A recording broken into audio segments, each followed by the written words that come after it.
কাছে আসলে বুঝতে পারে কি পরিমাণ পোকার উপদ্রব হচ্ছে। প্রত্যেকটা পাতার তলা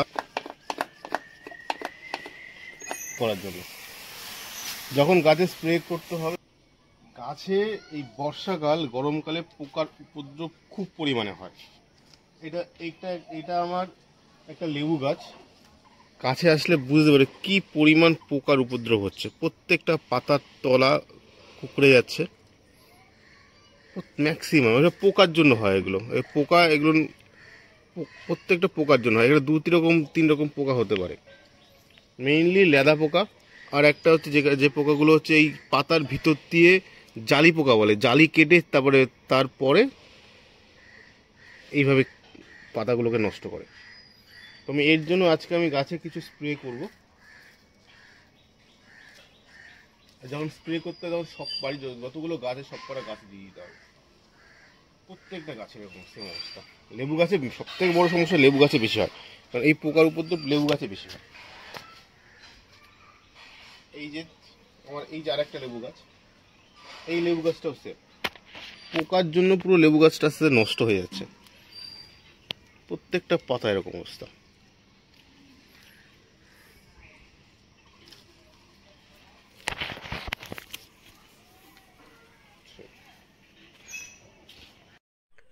আমি সাধারণত অর্গানিক পেস্টিসাইড পছন্দ করি বা জৈব কীটনাশক। এটি একটি জৈব কীটনাশক এবং খুব সুন্দর কাজ করে। এটি শুধুমাত্র পোকামাকড় ধ্বংসের জন্য প্রয়োজনীয় বা খুব সুন্দর সেটা নয়, এটা গাছের ওভারঅল গ্রোথের জন্য খুব ভালো। এখন বলি এটা ইউজ করবে কিভাবে। সাধারণত এটা 1 লিটার জলে 2 ml আমরা ইউজ করি। অর্গানিক পেস্টিসাইডের একটা খুব ভালো দিক হচ্ছে যদি ডোজ একটু কম বা বেশি হয়ে যায় তাতে কোনো ক্ষতি হয় না।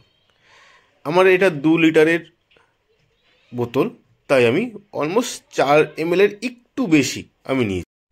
একটা খুব জরুরি কথা যেটা হচ্ছে এই একরকম পেস্টিসাইড বারবার প্রয়োগ করতে নেই। একটু ঘুরিয়ে ফিরিয়ে 2 বা 3 রকমের পেস্টিসাইড ইউজ করা উচিত।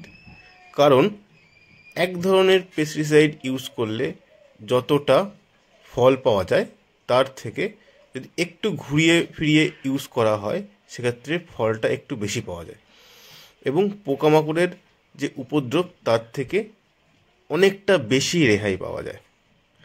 তো এই পেস্টিসাইড আমার কাছে সব থেকে বেস্ট পেস্টিসাইড।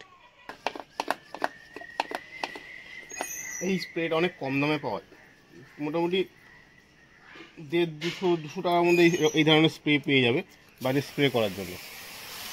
যখন গাছে স্প্রে করতে হবে তখন ঠিকঠাক করে ভালো করে স্প্রে করে দিতে হবে, করে ভিজিয়ে, পোকার উপদ্রবটা কম হবে। যখন এই স্প্রে করা হবে তখন একটা দুটো করে সব গাছে একবারে স্প্রে করে দাও, তাতে প্রবলেমটা অনেকটা কমে যাবে।